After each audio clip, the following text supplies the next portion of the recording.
Tried since 2012, I guess, and it has been a journey of so many challenges that concerns the players, but we are so happy because we were once an observers, then we were candidates, and then now we are fully members, full members at KEFWA, who are our donors who always guide us, give us direction on how we can fight for the rights of the players. So I can say we have a couple of strides, of course, with so many challenges, but again we have so many positives, so many wins, whereby we have seen we have come up with so many products on board to see how players can maybe transition from playing football, how we can represent players legally around the country, even the professional players.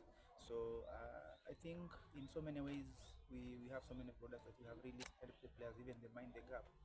Some things are the activities that players are doing outside playing football. Maybe they're having business, those who want to go back to school. So we have so many things. Okay, of course we have also road to recovery. Those players who have injuries, maybe they have been neglected with their teams. So we come we come on board to make sure that how can they recover and continue playing football. Yeah, we all know that KEFWA is a big house and with so many rooms, but these rooms are still unoccupied, most of them. What can you tell the players that are still outside that are not joining the bandwagon of KEFWA? What can you tell them? Yeah, I think it's one step at a time, and I believe we need to come together as players to make sure that we strengthen the union so that we can have that bigger voice to champion for their rights. I know they are so frustrated with the current situation whereby they're not being paid with their current teams.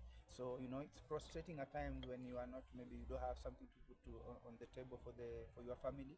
You're struggling, maybe having a living, and here you playing football, and they always say that you have visibility, wanakuona kwa TV. They always use that term. So it's frustrating, but again, in those frustration, we still believe at the end of the day, one day we'll have a light at the end of the tunnel. So they should still continue boarding and make sure that we continue having that strong voice so that we can voice out, because when we are together, I think moving one direction is it will be okay. And meantime, as we speak, of course, what we really need is to have one voice, because election is coming up. We have people walking left, right, and center, maybe promising events, but again, as an organization where we sit, because we feel we represent the whole industry, because without players there's no football. So we'll be so careful.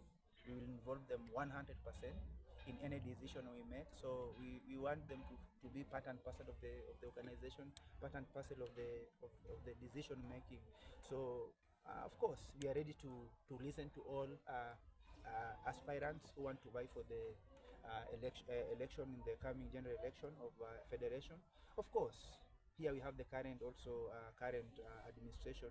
We still open to them, whereby we can have a sitting and make sure that what can we bring together as two entities, and make sure that we champion for the rights and for the welfare of the players.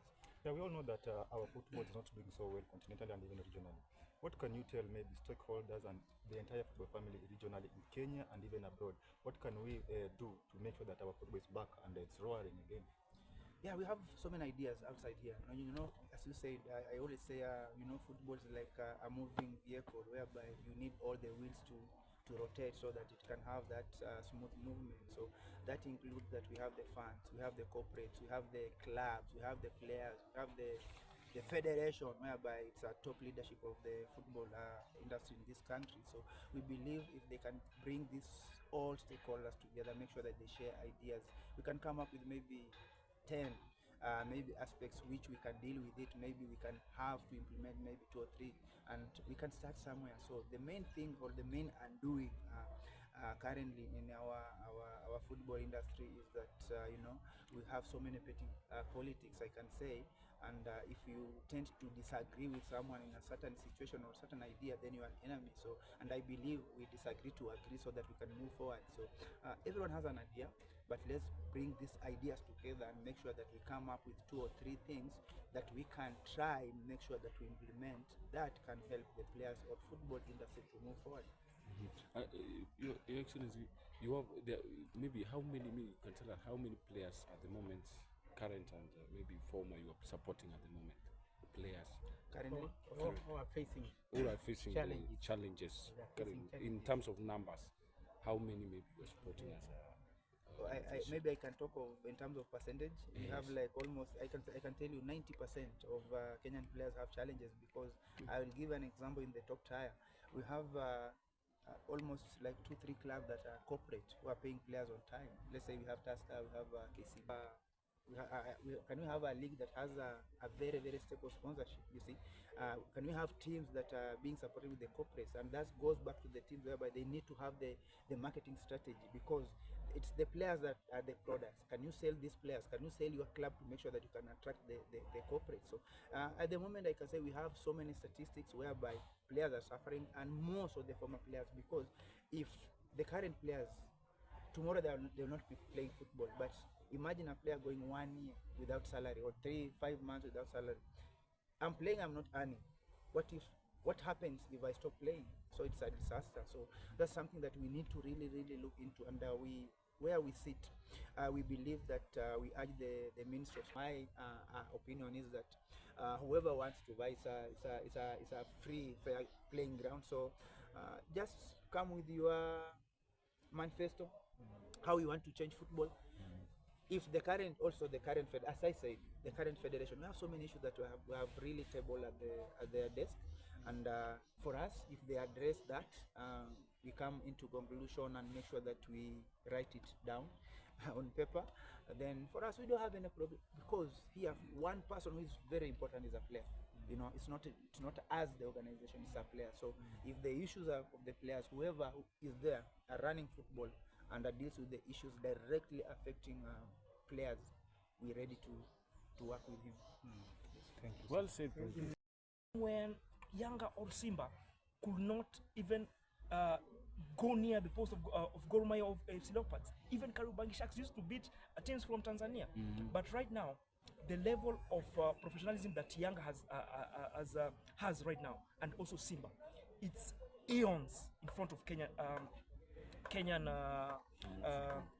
clubs. And why do you think so? Why do you think so? Maybe I think the next regime has its work cut out, because the things that are bedeviling Kenyan football is just poor governance, lack of proper infrastructure, lack of proper strategic partnerships, and lack of consistency. Because let's say when the current regime came in, there was an under-13 Harambee Stars which they formed. There was a center of excellence here in Juja, preparatory. There in Thome, there's a center of excellence. And I thought with the flagship that this is something that will take strides and go on an upward trajectory. Because then the players were being mentored by former footballers, of which is a very good thing. I advised him, work with former footballers, because they are the only ones who will make your profile go up, who will make your time in office very easy, because they will show you, they know where the shoe pinches, they will show you the technical know-how of this federation. And when Nick took over, we were in a deplorable state. And right now, what I can thank the current regime is, right now they have a fully fledged secretariat. When we had the previous regime, I mean, the office was just near a swimming pool. It was one hall where it was being opened whenever FIFA or CAF officials they're coming to Kenya. So they have a meeting there. But after that, there were no employees, just the tea lady and maybe the watchman. Now it's different. Now it's different. We have a secretariat at Kandanda House, where everything you want to know about football, you go there and you get your help. So that is one thing I can thank the current federation of doing, and also the way Harambee Stars are being treated. Yes, there's still room for improvement, but I really appreciate for what is happening right now. We used to see waiters and waitresses being the models for launching the Harambee Stars football kit. But right now, it's the players who are advertising that. So we have taken some strides, but we're still not where we want to be. And also the last one, Mutiso. Now, what's your message to the new minister in the Ministry of Sports in collaboration with what is happening? Because there are many former players who are suffering. So what's your message? How can he join this KEFWA to support those players? My message to the Murkomen, it is he should surround himself with people who want growth for sports in Kenya, not only football, but sports in general. Work with the federations. Currently, just work with the federations. The ones who are abusing office, they should be given. There's a time limit right now. We have the Sports Act, of which I can thank the Honorable former CS Ababu Namwamba when he was the assistant minister during the Kibaki era, the late Kibaki era. He formulated the Sports Act, and right now we are reaping the benefits of it. Right now we have a term limit of 2 terms. We're in a public office. That is what I think the current CS should start focusing on.